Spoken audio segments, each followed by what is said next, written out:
Yes, semuanya selamat datang di Tertanduk. Sangat senang sekali hari ini gue duduk bersama satu sosok it girl lah bisa dibilang ya. Wow. Di industri gitu ya. Dan menurut gue dia punya style yang sangat berbeda sekali. Dan ini dia di samping gue ada Lutecia. Halo. Gila. Apa kabar Teh? Baik, terima kasih telah mengundang saya. Saya yang senang sekali nih ada Lutecia di sini loh. Wow. Ini adalah wajah industri saat sekarang ya dia untuk industri film. Amin. Iya, kayaknya era Gen Z sangat mengidolakan lo sih. Gen Z, tapi gue Gen Y gimana dong? Nggak apa-apa kan, tapi lu panutannya mereka. Oke. Lu it girl-nya mereka. Amin. Nggak Gimana? tahu juga sih. Lu Pressure juga ya. Dengan sebutan it girl itu gimana lu? Emang ada yang menyebut gue it girl? Menurut gua iya, karena Apa yang membuat gue menjadi it girl?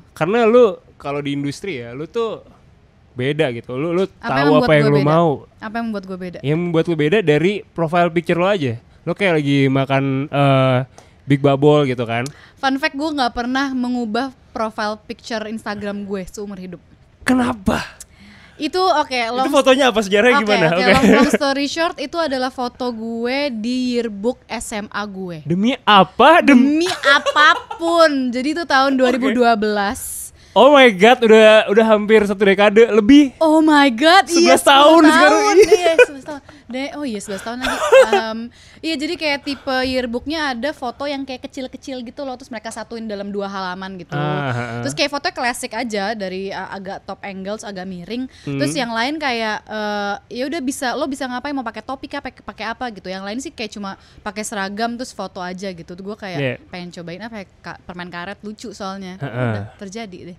Dan itu bukan karena apa-apa gitu. Maksudnya lu pop up aja di ide lu kayak kayak gini deh. Iya. Eksekusi gitu langsung. Kayak seru kalau misalnya pakai permen karet gitu terus dibolehin ya udah. Oke. Kenapa lu tidak pernah mengganti itu? Gak apa mungkin nanti pas film rilis harus diganti nih karena mandatory atau enggak? Enggak sih. Emang gue tipenya nggak pernah ngeganti profile picture. Jarang banget. Apapun itu dari zaman BBM. Gue nggak punya BBM BTW. Zaman dulu? Nggak punya. Gue anaknya Sony Ericsson. Gue boleh nyebut brand? Boleh dong. Boleh. Apa ya? Gue anaknya Sony Ericsson. Iya. Sony Ericsson Walkman. Iya, Walkman. Okay. Iya, yang HP gini, sut gitu. Oh iya, gue tahu. Yeah. Berarti lu tidak anak Nokia ya dulu ya? Bukan, gue Sony Ericsson. Oh nice. Yes. Oke. Jadi lu waktu nggak pakai BBM gimana? Struggle nggak hidup lu? Lumayan, tapi thank God dulu ada yang namanya Ibadi, inget gak lo? PM gue dong. Iya PM. Iya ada PM ya, Ibadi, jadi pakai MSN nama Yahoo Messenger. Tapi kadang-kadang gue feel left out juga sih, kayak duh kok anak-anak punya pin BB dan apa sih mainannya di PM-nya itu listening to apa gitu. Gue kepo sih, tapi kayak sudahlah. Jadi abis dari Sony Ericsson lo langsung ke iPhone berarti, langsung ke Apple? Sempat pakai HP Acer deh kalau nggak salah. Abis itu kayaknya iPhone. Berarti langsung WhatsApp gitu berarti? Betul, ya WhatsApp. Transisinya. Berarti lu nggak ada transisi BBM ya? Nggak ada. Sedih banget deh. Gokil ya. Sedih banget.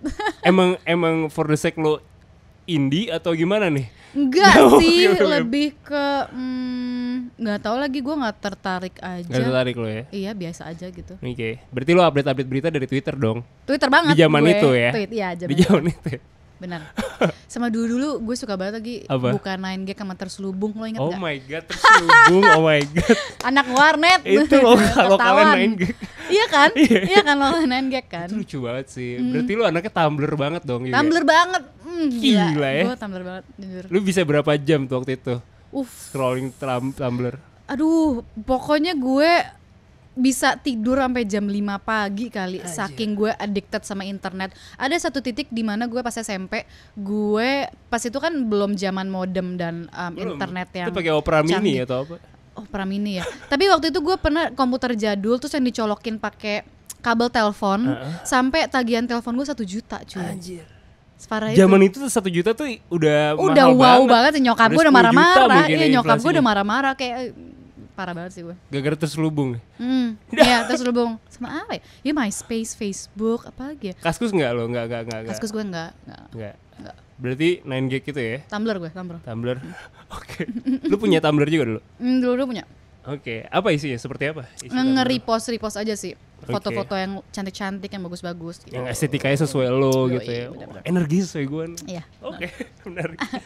Tapi jalan dari Lutetia yang tadi foto buku tahunan, terus akhirnya Lutetia yang versi Go Girl itu gimana? Iya ya, gue awalnya modeling competition kan. Itu sih yang mengawali karir gue sebenarnya. Gue sebenarnya ikut Go Girl itu cukup telat. Umur gue kalau nggak salah 19 tahun, gue udah kuliah. Oh, tapi gue pas umur 17 tahun sempat ikut. Gue udah masuk finalisa, tapi gue sayangnya harus menolak. Soalnya tanggal crowning night-nya itu bentrok sama tanggal gue misi budaya ke Turki. Gue nari. Oh my god. Pas SMA ya. Lu dihadapkan dua keinginan yang lo pengen sebenarnya itu. Iya. Nah itu gimana rasanya itu susah menentukannya itu sih. gimana? Ya of course gue ke misi budaya soalnya sudah dibayarin sama nyokap gue perjalanan ke Turki itu. Terus damn, itu gue sedih banget sih. Tapi ya lagi-lagi ke Turki, kapan lagi gue ke Turki dan bisa nari tradisional saman ya. Terus sedangkan kalau misalnya Go Girl mungkin 2 tahun atau 3 tahun lagi masih ada, jadi gue masih bisa join gitu. Dan emang beneran terjadi. 2000 berapa ya? 2011 gue misi budaya, 2013 gue ikut Go Girl lagi dan diterima gitu. Oke, di situ ya. Lagi, benar. Lu ikut lagi gimana perasaan orang Go Girl ya, kayak kan kamu udah ikut dan kamu juga udah jadi finalis gitu, bukannya lu nggak keterima gitu ya kan? Sorry banget nih Mbak Gita Moran. Iya sih, mereka inget gue menolak tawaran mereka, terus gue kayak bisa meyakinkan mereka kalau misalnya gue pengen mencoba lagi dan tolong beri saya opportunity lagi. Gue kayak kalau misalnya gue keterima pada saat itu juga, gue nggak akan nolak lagi sih. Jadi Oke, dari situ ya akhirnya. Dan itu kan karir modeling lo, akhirnya mulai kebangun tuh. Betul. Tapi kalau ditarik ke belakang lagi, trigger apa yang bikin lo jadi gue pengen jadi aktris nih gitu? Sebenarnya gue nggak punya keinginan untuk menjadi aktris ya, tapi kayaknya gue ikut modeling itu karena kakak sepupu gue dan kakak gue sendiri menggeluti dunia modeling, tapi yang bukan profesional, kayak suka foto-foto test shoot sama teman yang fotografer atau gimana gitu. Terus kakak sepupu gue ikut Go Girl, dia tahun 2000 mungkin 2008 atau 2000 berapa gitu. Lama banget ya. Lumayan lama. Kalau kita pikir lagi 2008 tuh lama loh. Padahal di saat sih. itu nggak lama sebenarnya. Lama sebenarnya kalau ditarik. Terus ya udah gue kepo aja juga pengen ikut gitu, nyobain. Tapi lo akhirnya lebih profesional malah. Iya, justru gue yang masuk agency lah kayak. Mereka melihat lo gimana? Melihat gue nggak tahu lagi. Nggak tahu, lo udah gak pernah ketemu lagi atau apa?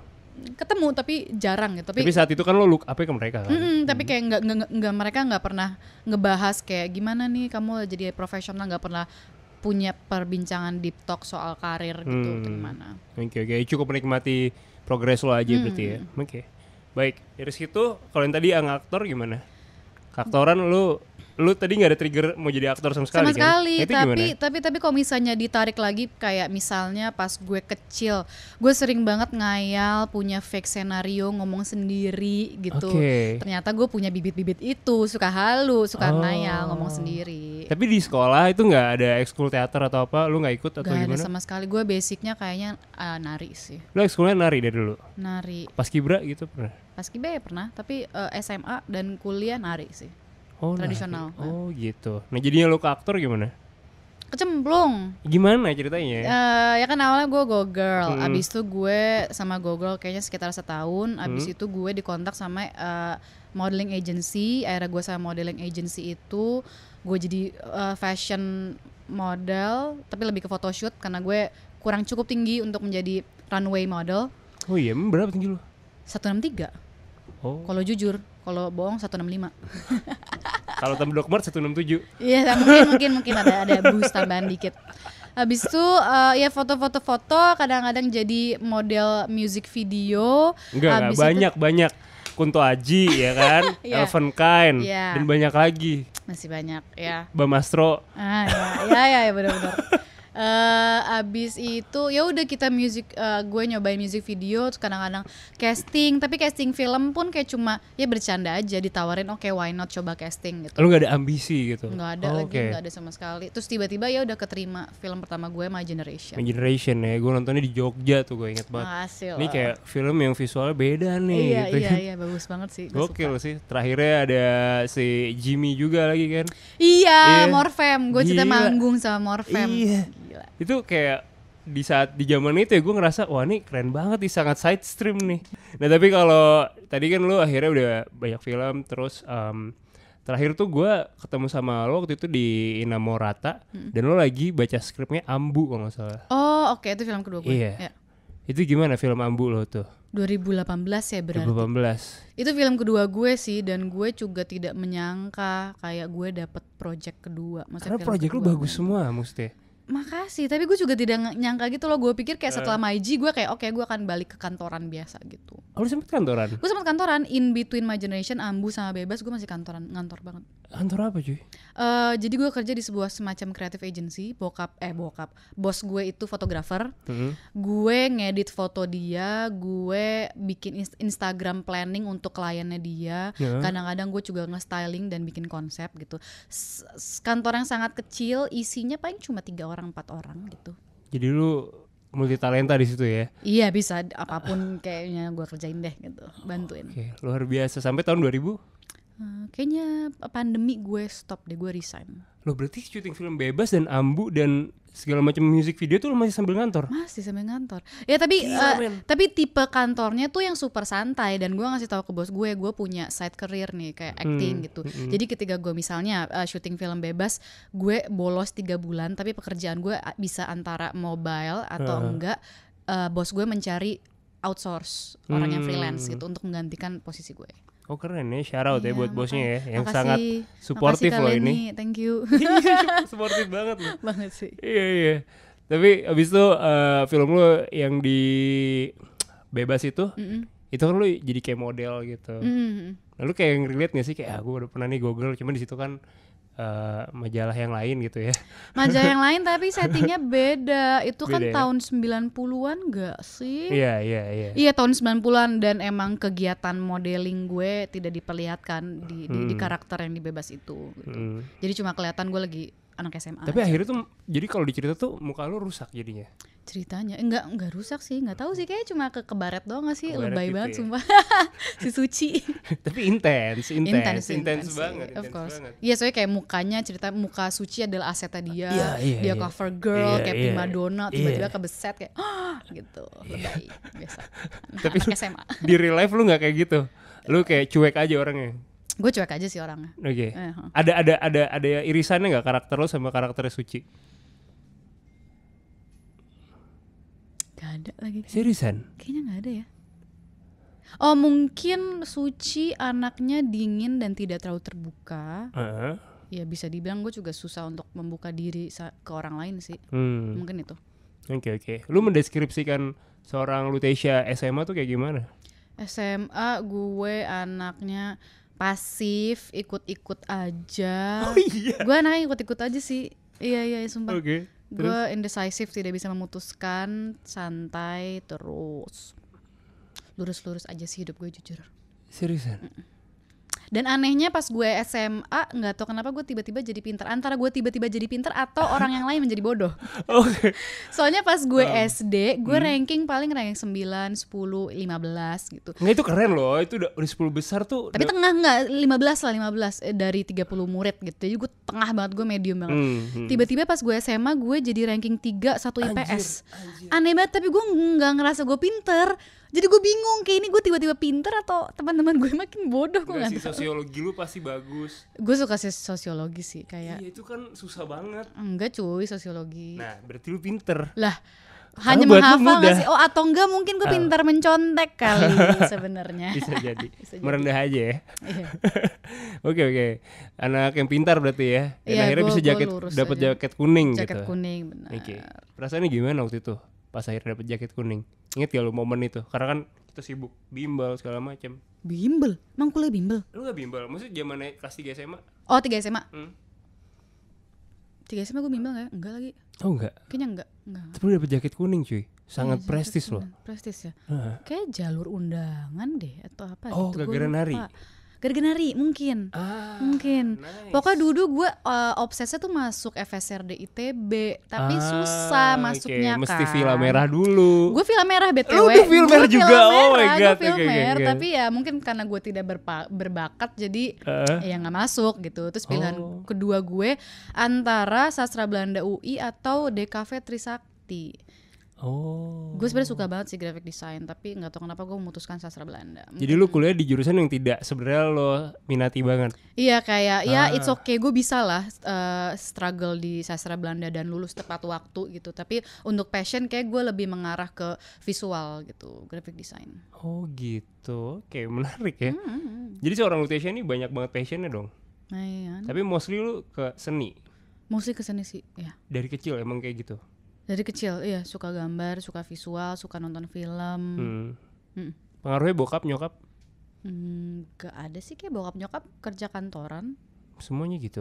Kakak, adik? Kakak sangat suka baca buku. Dan dia kakak gue akademisi banget sih, dia S3 sekarang. Wow. Dia S3 di Australia, S2 di Australia juga. Adik gue, kayaknya adik gue menurun ke adik gue juga sih. Adik gue juga suka gambar-gambar gitu. Sekarang kuliah DKV juga dia. Oh gitu. Oke. Sekarang total film lu udah berapa sih? Pertanyaan bagus. Ya dihitung. My Generation, Ambu, Bebas, Sebelum Bebas Menjemput. Ya, 2020 tuh ya rilisnya ya. Sebelum Bebas Menjemput ya 2020 Februari. Maret ya, Februari Maret. Sebelum pandemi banget itu gue ingat. Anjir. Ya. Abis itu kayaknya Penyalin Cahaya gak sih? Oh iya, Penyalin Cahaya. Penyalin Cahaya. Nah, aduh gue lupa banget. Big Four gak? Belum. Iya, syuting tapi abis itu ada lagi tuh Penyalin Cahaya ada sesuatu kan? Ada ya? Iya, ada. mungkin lu yang harus ingat. Gak inget gue. series Virgin, tapi series bukan film. Oh iya, benar-benar. Yang di Disney Plus. Iya. Abis itu ya udah The Big Four, Panduan Mempersiapkan Perpisahan, Keramat, sama Jalan yang Jauh Jangan Lupa Pulang. Oke. Dan ada lagi yang udah lu syuting berarti nih, tapi belum rilis. Enggak, udah semua udah syuting. Berarti ada berapa? 9 kayaknya. Wow. Sekitar 8 atau 9 ya. 9 dalam kurun waktu berapa tahun tuh? Gue dari 2017. Itu gokil sih. Masa sih 17, 18, 19, 20, 21, 22, 23. Oh, udah 7 tahun gue, ya Allah. Gila, cepet banget ya waktu. Lama lu di industri, iya. Lama ya. Lama. Surprisingly. Gimana? Nggak kerasa berarti? Karena lu menikmati? Iya, nggak kerasa sama sekali sih. Iya, gue menikmati. Tahun paling lo padat untuk produksi syuting tuh tahun berapa, inget ya? Tahun kemarin sih, buset, 2022. Itu gimana? Lu juggle gimana? Juggle waktu segala macam. Ya bisa-bisa aja sih. The Big Four awal tahun 2022. Lalu sempat ada film pendek judulnya Saya, syuting di Bulukumba. Berarti 10 film lu? Tapi kan film pendek. Oh iya, ini feature-nya aja yang kita hitung tadi ya. Feature-nya sekitar 9 atau 8. Abis itu Saya, abis itu Panduan Mempersiapkan Perpisahan, abis itu Keramat, abis itu ya Jalan yang Jauh Jangan Lupa Pulang. Dalam 1 tahun. Wow, padat ya. Belum readingnya, ada yang kayak jadwal-jadwalnya irisan gitu nggak? Nggak ada sih. Untungnya nggak ada. Jadi kayak preparation syuting. Ya paling agak beririsan sama promo gitu. Oh, itu yang susah tuh ya. Jadwalnya. Oke, menarik. Nah, terus kalau lo sendiri kan juga dulu mengidolakan Mas Timo gitu. Akhirnya udah kerja bareng sama dia. Di film pertama yang Sebelum Iblis Menjemput itu sesuai gitu sama yang lo suka, gore gitu-gitu ya, kan. Betul. Terus sekarang The Big Four juga, itu gimana prosesnya sampai akhirnya lo dipercaya lagi ke The Big Four? Pas The Big Four gue casting sih, terus dapat, terus ya udah senang aja kerja sama dia lagi. Soalnya sebelumnya udah pernah kerja bareng kan, dan gue senang gitu kerja sama dia gitu. Gue bisa memberikan yang terbaik walaupun dia tidak ngasih pressure ke gue gitu. Oh, dia orangnya nggak pressure gitu? Nggak pressure banget lagi, tapi nggak tahu kenapa gue memberikan yang terbaik gitu loh. Gue kayak pengen ngasih lihat dia gitu apa yang gue bisa gitu, sampai push my limits gitu. Apa bukti push limit lu tuh seperti apa? Yang lu lakuin, dedikasinya gimana? Gue itu jujur film The Big Four itu salah satu film yang merubah gue physically and mentally. Soalnya Seriusan? itu menantang banget. Lo bayangin gue kan jarang olahraga kan ya. Lu kayak olahraga sama jadi model? Enggak lagi pas menjadi model. Berarti lu dari nutrisinya aja gitu ya? Iya, kayak normal-normal aja. Iya, terus gue jarang olahraga. Maksudnya bukan orang yang sporty, yang aktif gitu. Gue mendingan di rumah aja rebahan gitu. Sukanya gitu kan. Iya. Terus tiba-tiba gue harus mengikuti workshop The Big Four selama 2 bulan non-stop dari hari Senin sampai hari Sabtu jam 9 sampai jam 5. Oh, itu olahraga kayak atlet. Gue hari pertama mau muntah dan gak nafsu makan. Separah itu. Terus kayak misalnya jam 9 sampai jam 10 kita stretchingnya aja udah lama banget. Abis itu lanjut lunch, abis itu lanjut cara jatuh yang benar, cara nendang yang benar, cara nonjok yang benar gitu, latihan gitu. Terus baru masuk ke koreo, ngafalin koreo gitu. Wow. Jadi super duper menantang secara physically and mentally gitu. 2 bulan kayak gitu tuh. 2 bulan. Sempat mau nyerah gak? Kayak aduh, ini bukan gue banget nih gitu. Sempet. Tapi kayak mau gimana, gue udah tanda tangan kontrak dan lain-lain, gue gak boleh mundur gitu. Jadi mau gak mau gue harus nge-push diri gue sampai selesai. Berarti yang merubah diri lo menjadi sporty itu yang sangat sulit berarti? Iya. Oke. Benar. Tapi apakah lo setelah The Big Four jadi Lute yang sporty? Lebih aware dengan kesehatan, lebih pengen olahraga, tapi ya enggak 100% berubah jadi sporty banget anaknya, tapi ya at least lebih aware lah sama kesehatan gue gitu. Itu lu seminggu 6 kali tuh olahraga terus? Non-stop, tapi selang-seling sama reading sih. Awalnya intens banget koreo gitu, tapi karena mereka mendengar keluh kesah kita, kayaknya gak bisa deh setiap hari. Sampai gue bolak-balik fisioterapi. Anjir. Separah itu kayak karena susah nengok gitu. Iya susah nengok kayak gitu. Gue kalau misalnya dipanggil Ute ya gitu, karena gue gak bisa nengok. Parah banget. Ya gue sering cedera, otot gue sering overuse karena gue jarang olahraga, tiba-tiba gue nonstop olahraga terus gitu. Bahkan tangan gue bisa sampai bengkak gitu. Aduh parah banget deh pokoknya. Memar gitu parah. Memar ya, bengkak tangan gue. Maksudnya gara-gara lu pakai buat olahraga atau kena pukul olahraga, pas koreo? Kalau misalnya yang di sini olahraga, terus sempat ketendang hidungnya, sempat kayak kalau misalnya dilihat, kalau misalnya bisa di sini kayak apa namanya, luka bekas gue pakai sarung tinju. Pokoknya sempat parah banget deh lukanya, tapi kayak it's okay, proses ya. Oh my god.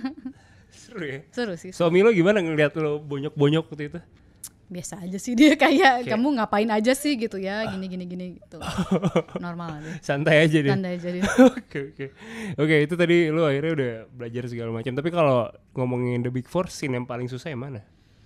Scene di Kampung Nelayan, di kampungnya Alfa, pas gue nyanyi dangdut. Abis itu sih nyanyi Duyung Senja, abis itu gue baku tembak di kampung itu.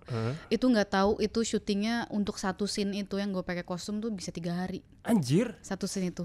Dan itu gue nonstop, gue terus kan, soalnya karakter gue sama Putri Marino di situ. Itu cuacanya sangat panas, bener-bener di pinggir pantai. Terus itu koreonya lumayan dibikin on the spot. Sebenarnya udah ada koreonya kan, tapi karena perubahan produk desain, misalnya kan ada rumah terus kayak tiba-tiba premannya muncul dari sini terus mesti belok sini, lumayan on the spot, gue masih nginget gitu. Jadi gue harus fokus, gue harus berhadapan dengan cuaca yang lumayan ekstrim, terik gitu. Jadi lumayan sangat menantang sih dan susah banget. Itu susah banget ya? Menurut gue susah banget. Pokoknya ada di momen dimana gue yang kayak diem doang, kayak lemes gitu, karena gue saving my energy gitu kalau misalnya untuk syuting sebagai Alfa gitu. Berarti pas lagi off cam gitu, lu lemes banget, gue demes banget kayak. Gak ada tuh ngobrol basa-basi, gak ada tuh. Gak ada, dengerin musik paling lemes. Ansos saya tuh udah langsung lo. Iya langsung kayak gitu. Sampai malam-malamnya tuh pas lagi makan malam si Timo kayak gimana Teh gitu. Udah gue diem aja gitu, capek banget Timo. Parah banget hari itu sih. Ada gak sih scene yang kayak lu harus one take gitu, kayak misalkan udah panjang nih koreonya terus kayak di ujung salah, jadi harus ngulangnya dari awal lagi gitu? Ada gak ya? Ada gak yang kayak gitu? Mungkin ada, tapi gue suka didirect sama Timo karena dia itu udah tahu apa yang dia mau dan dia sangat rapi, produksinya sangat rapi. Jadi bukan ngulang dari awal, tapi dia tuh tipenya misalnya satu scene, tapi dipotong-potong. dan shotnya udah tertentu. Jadi bukan yang kayak syuting konvensional yang kayak master scene dari awal sampai akhir, cover scene awal sampai akhir. Enggak, dia dipotong-potong. Oh nice. Jadi sesuai porsinya, efisien banget. Itu jadi gue suka. efisien. Itu tertata rapi. Makanya I like. Itu menyenangkan sekali. Terus gue mau nanya, kalau ya waktu salaman pakai ludah tuh diludahin beneran? Enggak dong, itu efek. Itu gitu. ada cairannya. Kenapa lu jijik ya? Iya, gue kayak anjir. Berkali-kali lagi. Enggak. Itu kayak dari bahan nggak tahu silikon atau gel something like that. Oh iya. Kalau respon suami lu deh. Ya, suami lu yang mana nih? Kayak mungkin The Big Four kali ya, sama Keramat. Oh, sama Keramat. Iya. Kenapa? Jujur laki gue lumayan taste-nya itu pokoknya susah untuk memuaskan dia ketika dia nonton film Indonesia. Jadi dia kayak pasti selalu ngekritik, selalu apal. Sinefil lah nih. Iya, pokoknya sinis dia orangnya gitu. Tapi begitu dia nonton gue di Keramat sama di The Big Four, menurut dia performa gue oke lah untuk dia. Hanya oke lah. Iya, maksudnya bagus. Pelit juga suami lo ya? Emang pelit banget, sombong dia tuh. Oke. Ini menarik sih, ngomongin tentang suaminya Ute gitu ya. Gue penasaran dengan konsep pernikahan lo sih. Ini gue jujur pribadi gitu ya, kayak ini goals gue nih. Oh ya? Punya nikahan yang gak usah rame-rame, gak usah gede-gede. Ya kayak gini. Ini. Bener. Ini nih yang harus dipuji sama banyak orang nih. Ini goalsnya nih. Itu lo gimana? Iya. Maksudnya lo keren gitu? Gue juga nikah kayak bukan tiba-tiba sih, sebenarnya laki gue udah pengen yuk nikah gitu, tapi baru kejadian ya tahun 2022 itu. Terus ya emang dari awal gue pengen punya wedding yang cukup private gitu, karena gue gak suka rame-rame, capek gitu. Terus kayak terlalu spending banyak money yang menurut gue gak make sense aja. Setuju Lo ngasih gue. makan orang stranger itu Iya, yang lo gak iya. kenal. Jadi kita yang benar-benar ngundang keluarga dan kerabat yang kita kenal dan teman-teman yang deket banget gitu. Setuju sih. Dan maksud gue, yang penting kan didoain kan, itu aja kan. Ya udah dari gitu aja. pernikahan kan. Dan gue tipenya yang nggak pengen kayak saya menikah terus posting apa pre-wedding gitu-gitu. Iya. Gue pengen udah nikah, udah cukup. Bahkan gue niatnya nggak pengen ngepost awalnya. Seriusan? Tapi kayak enggak lo, gue seneng lah, jadi gue pengen ngepost. Ngepostnya pun cuma satu gitu. Gitu. Kenapa bisa kayak gitu? Emang dari kecil udah punya gambaran seperti itu? Karena kan ini kebanyakan ini topik yang menarik gitu ya. Banyak yang bilang kalau di Indonesia ini wanita tuh ya goals hidupnya, ambisi impiannya tuh ya ketika menikah. Jadi kayak Sedih banget ya. iya, banyak banget yang kayak gitu. Padahal mereka juga punya karir yang bagus misalnya. Iya. Cuma mereka ambisinya tuh nikah gitu. Tapi lu punya pemandangan yang berbeda gitu. Sih. Iya. Dan gue menganggap kayak misalnya wedding atau acara keluarga atau kehidupan menikah gue tuh suatu hal yang private yang gue nggak suka umbar-umbar gitu. Jadi gue kayak gue happily married kok gitu. Tapi gue nggak perlu mengumbar ke sosial media gitu. Karena gue suka membedakan mana karir gue dan mana kehidupan pribadi gue. Oke. Berarti dari kecil emang lu udah kayak gue pengen nikah yang private segala macam.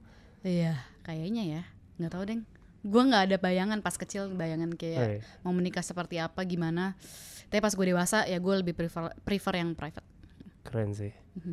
Keren banget. Apa yang momen bikin stres ketika lo mau menikah? Ada nggak? Maksud gue kan pasti ada kan. Fun fact, gue menikah itu persiapannya cuma sebulan. Dan itu gue lakukan ketika gue lagi COVID. Gue terkena COVID.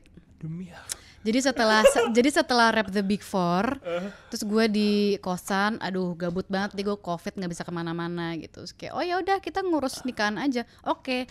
Terus gue minta fotokopi KTP ke bokap, Gojek. Terus gue ngeprint ke tempat printan, Gojek. Jadi semuanya gara-gara Gojek. Terima kasih Gojek. Gara-gara kamu aku bisa menikah gitu. Terus gue ngurusinnya sembari gue COVID. Ina-inu. Aslinya gue pengen nikah di KUA. Itu goals gue banget tuh, Tapi setelah gue melihat KUA di Jakarta yang katanya paling bagus, kayaknya enggak deh. Akhirnya gue mencari alternatif, mencari restoran terdekat yang proper, akhirnya di restoran gitu. Oh, kenapa KUA kayak gimana sih? Maksudnya kayak ya gue menikah kan it's so one in a lifetime gitu bener. Kan. Terus di depan KUA ada orang gila ngasih makan kucing pakai ikan asin, ada orang ngelas, ada reparasi kulkas, ada yang jual gorengan. Jadi menurut gue ya kali deh pernikahan gue masa di lingkungan seperti ini gitu. Ya sebenarnya ada sih orang-orang yang oke aja dengan hal itu, tapi menurut gue kayaknya bisa deh pernikahan gue lebih indah dikit lah agar bisa dikenang gitu. Oh ya, terus fun fact gue sebelum nikah Hamin malamnya gue itu masih ada event. Gue masih ada acara. Lu rock and roll banget. Parah sih, gue santai. Terus gue seminggu sebelum gue nikah gue syuting film pendek di Bulukumba di Sulawesi. terus gue baru ngasih tahu ke sutradaranya pas udah menuju rap gitu. Terus iya gue mau nikah minggu depan. Super slow banget gitu. Santai banget. Terus iya gue inget banget Hamin 24 jam, bahkan enggak 24 jam, kayak 12 jam gue masih ada event di Senopati dan gue harus bekerja gitu. Oke, lu jadi pulangnya pagi dong, dan pasti langsung make up dari pagi dong. Iya, enggak ya, pulang paling jam 11 malam. Gue udah ngomong sama laki gue kayak, aduh gue ada kerjaan nih, tapi bayarannya segini gimana dong. Oh yaudah gak apa, ambil aja, tapi pulangnya jam 10 ya, oke. Jadi kayak oke, mantap gitu. Mantap. Terus ya udah pulang jam 10 malam, terus bangun jam 6 pagi gitu untuk make up gitu. Oke. Ada ini gak rasa deg-degan gitu ketika pas lagi ijab kabul segala macam gitu? Deg-degan pasti sih, tapi kayak ya gue berusaha untuk ya santai aja lah gitu. Oke. Ya.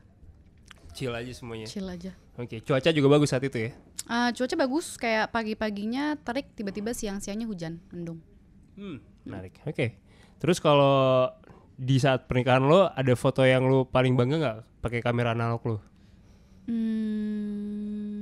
Enggak lagi, biasa aja. Tapi gue memiliki ke ini sih, gue agak nyesel. Soalnya gue sempat ngeliat kan ide di Pinterest gitu, orang-orang ngasih disposable kamera ke teman-temannya agar teman-temannya bisa ngejepret-jepretin. Terjadi sih, tapi ternyata disposable kameranya itu flashnya tuh kurang nyala gitu. Jadi gambar yang kelihatan itu lumayan gelap. Jadi gue kayak shit, harusnya gue pakai kamera Olympus gue sih, kamera kesayangan gue itu. Tapi it's okay, jadi kayak ya biar ada cerita aja. Ya menarik sih ini. Akhirnya jadi lu bisa ceritain ini kan momen ini sekarang ini. Iya, benar. Oke, kita ngomongin tentang kamera analog gitu ya. Kenapa akhirnya lu jatuh cinta dengan kamera analog dan lu punya akun yang lu dedikasikan sendiri gitu ya? Iya lagi rajin banget sih gue. Gue suka analog dari tahun 2010 atau 2012 gitu. Okay. Gue mulai main analog ketika harganya masih manusiawi ya. Satu roll 35.000 atau 50.000 gitu. Gue suka karena hasilnya surprise dan tidak instan gitu. Soalnya dulu kita hidup di zaman digital yang gue sempet sih melewati fase gue punya DSLR dan gue ngejepret sebanyak mungkin, tapi ujung-ujungnya foto-foto itu masuk ke komputer gue dan tidak akan gue lihat lagi, hanya menjadi seonggok JPEG di komputer gue gitu. Sedangkan kalau misalnya pakai analog lo bisa ngeprint dan hasilnya mungkin cuma 1 frame gitu. Soalnya kan kita masih berhemat, soalnya kan cuma 36 frame kan. Jadi lo menunggu momen yang tepat baru lo jepret gitu. Enggak bisa semena-mena kayak SLR. Oke. Terus kalau misalkan dengan adanya teknologi gitu kan, kadang juga bisa kan foto dari handphone tapi hasilnya agak-agak kayak analog gitu. Lu anti akan hal itu atau enggak? Lumayan sih, kalau misalnya emang foto dari HP menurut gue nggak usah pakai filter untuk sekarang. Dulu mungkin gue pakai VS Code gitu-gitu, tapi sekarang kalau misalnya dari HP ya udah raw aja, emang ini foto digital gitu. Jadi lu menghargai ya produk-produknya sesuainya gitu ya. Betul? Iya benar. Walaupun gue bukan tipe yang menyelami analog fotografi yang sampai nyuci gitu, tapi ya gue suka aja dengan feel analog yang super. Tapi lu sangat konsisten maksud gue. Dengan kebun memori itu maksudnya kayak. Tapi motivasi gue buat membuat kebun memori itu karena gue anaknya tuh pikun banget. Emang iya? Lah kan tadi yang film aja susah sebenarnya. Iya, terus lo ngomong soal yang cubicle, itu gue juga udah lupa. Lu lupa cubicle? Yang acara itu. Iya. Terus ya udah, gue solusinya apa? Oke, gue suka analog fotografi. Oke, mari kita upload hasil-hasil analog gue ke sebuah akun Instagram dan kasih tanggalnya. Jadi kadang-kadang kalau misalnya gue lupa, damn itu bulan apa? Terus gue sering scroll, ini gitu. Gue ada buktinya. Gitu. Sebenarnya gara-gara gue pikun aja. Tapi lu suka journaling juga atau segala macam gitu? Journaling gue nggak terlalu sih. Nggak terlalu. Foto aja gue suka. Oke. Lu termasuk orang yang suka bikin gratitude list gitu nggak? Sebelum tidur? Enggak lagi. Enggak. Apa fun fact yang mungkin kita belum tahu tentang lo? Fun fact apa nih? Apapun dari cara lo hidup gitu. Nggak tahu. Berpikir kan? Nggak tahu apa ya? Contohnya deh apa? Contohnya mungkin kayak gue Maksud seputar apa gitu? seputar sudut pandang hidup lo. Kayak gue nggak suka nih sebenarnya kalau kucing nih kebanyakan di jalanan gitu. Misalnya atau apapun gitu ya. Fun fact banget lagi. Ini gue baru ngediscover ini recently ya. Dulu gue senang banget ke konser, nonton konser gitu. Tapi setelah pandemi gue udah jarang ke konser. Terus tiba-tiba tahun 2022 banyak konser. Gue menemukan kok gue jadi jarang ke konser ya. Oke, mungkin gue karena banyak kerjaan kali, kebanyakan kerja. 2022 banyak syuting juga kan lo? Banyak syuting, jadi gue nggak sempat nonton konser. Tapi gue bisa menemukan penemuan kalau sekarang hobi gue itu adalah rebahan di rumput. Oh. Jadi berganti dari nonton konser ke rebahan di rumput. Jadi gue suka. Di rumput yang mana nih? Rumput yang sangat luas aja, terus rebahan, terus ngeliat langit, terus sunbathing gitu. Harus ada lagu nggak? Harus ada lagu, of course. Harus ada lagu. Apa lagu yang tepat di saat momen lu seperti itu? Sparks by Coldplay. Karena gue pas pandemi gue dengerin lagu itu terus. Enak sih. Enak banget sih. Kayak lagunya mellow sama Jim Nopit. Kalau lo tau Sushihiro kan restoran. Dia lo tau kan dia selalu mengulang, maksudnya ngeplay lagu satu biji doang. Jim Nopit itu gue dengerin. Itu number 1 song di Spotify gue tahun kemarin. Lagu piano itu gue putar ulang. Biar lu jadi zen gitu ya, pagi hari lu zen santai gitu kan? benar-benar. Oh my god. Ini baru fun fact. Baru tahu gue akhirnya. Terima kasih banyak ya. Kita berangkat ke PMP, ngomongin PMP yang nanti upcoming juga ada di bioskop online ya, teman-teman bisa langsung nonton juga di situ. Ini karyanya Mas Adrianto Dewo. Gimana Mas Adrianto Dewo kalau di set treatmentnya kalau? Treatmentnya dia itu cukup fleksibel. Jadi gue sama dia sangat berdiskusi soal karakter gue. Karakter gue namanya Demi gitu. Bisa dibilang karakter Demi ini bertolak belakang sama lawan mainnya yaitu Bara. Si Dava ini. Iya, Dava. Bara itu tipe sad boy, loner, dia itu penulis, introvert, kalem gitu. Sedangkan gue Demi cewek happy go lucky, extrovert, easy going, approachable gitu. Dan dia kurang suka sama yang namanya status. Bisa lo lihat di trailer sih. Ya hubungan sama status lah intinya. Terus mereka dua memiliki pandangan yang berbeda dan gue nggak pengen karakter Demi ini menjadi villain di cerita ini. Gue pengen menampilkan Demi itu juga manusia loh, karena dia memiliki pilihan-pilihan sendiri.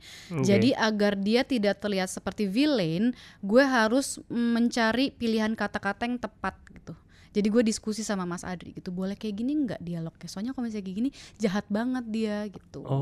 Jadi dia sangat terbuka dengan masukan dan input-input dari gue. Senangnya gitu sih bisa diskusi. Oke.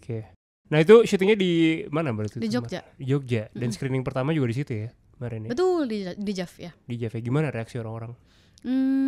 Ada yang sedih, ada yang menangis, ada yang suka sama filmnya. Jadi cukup menarik sih ketika melihat hasilnya seperti itu dan dinikmatin sama orang-orang. Panduan mempersiapkan perpisahan gitu dari judulnya. Tapi kalau dari lo sendiri gitu ya, ketika lo akan berpisah gitu sama suami lo, lo lebih milih lo meninggal duluan atau dia meninggal duluan? Gue meninggal duluan. Kenapa? Ya karena ditinggalin sama suami sakit banget cuy. Gue gak kebayang sih gue hidup tanpa dia. Tapi by the fact umur wanita tuh lebih panjang dibanding pria. Emang, jadi gue selalu kayak negur dia stop ngerokok, please stop gitu. Tapi masih jauh sih, jadi kayak gue belum mikirin sampai situ. Ya tapi lu udah punya panduan kan? Betul. Untuk mempersiapkan perpisahan itu ya. Betul, tapi belum kepikiran aja. Oke. Dan film itu sangat cocok ditonton untuk orang-orang yang seperti apa sih menurut lo? Orang yang menurut gue sama semua orang sih. Soalnya gue merasa semua orang pernah merasakan ditinggalkan dan meninggalkan gitu. Apalagi orang yang mungkin punya hubungan yang satu pengen hubungan tanpa status, yang satu pengen komitmen gitu. Jadi menurut gue akan relate. Dan ini tipe film romance yang nggak cheesy, sangat realis, lumayan complicated dan mature gitu, sangat dewasa sih. Oke. layak ditonton ya. Iya dong. Yo, Nonton dong. iya dong ya gas ya. Iya dong. Oke, tapi kalau menurut lo sendiri, Summer tuh jahat atau enggak sih? Summer. Iya. Iya ini nih pertanyaan yang cukup susah nih. Jahat nggak ya? Aduh, menurut gue jahat lagi. Menurut gue jahat, Summer Menurut jahat. gue jahat. Itu makanya gue sama Mas Adrianto Dewo kayak gue menganggap Demi itu jahat. Oke. Tapi Mas Adrianto ngomong enggak, Demi nggak jahat. Ada orang yang seperti itu. Terus gue kayak loh berbeda pendapat gitu. Makanya kita selalu berdiskusi soal karakter Demi ini. Oh, gue setuju juga, thank you. Apa? Kalau Summer itu Jahat. Iya, karena gue jarang ketemu cewek yang ngomong Summer itu jahat. Emang iya? Jarang, men. So gue ingat lagi dialog dia yang si Tom namanya. Iya, Tom. Si Tom itu nanya, terus gimana lo kenapa pengen nikah? Karena I just want to. Gue kayak, hah? Apa-apaan lo gitu. Menurut gue itu jahat. Oke. Fair enough. Fair enough. Oke. Kalau di jalan yang jauh jangan lupa pulang.